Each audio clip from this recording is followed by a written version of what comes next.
జై శ్రీరామ్. మేము ఉగాది రోజు ఈ జెండా కట్టామన్నమాట. హనుమంతుంది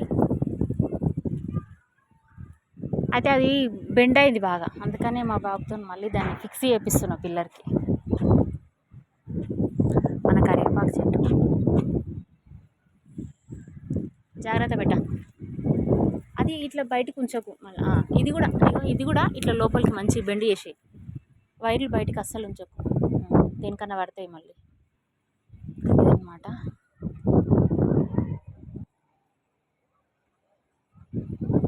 ఇది కూడా లోపలికన్నా మంచిగా లోపలికి బెండ్ చేయి, ఇట్లా అట్లా బెండ్ చేసేసి. ఇది కూడా కొంచెం అదే సైడ్కి బెండ్ చేసేసి. వావ్, ఎంత బాగా ఎగురుతుంది. జై శ్రీరామ్.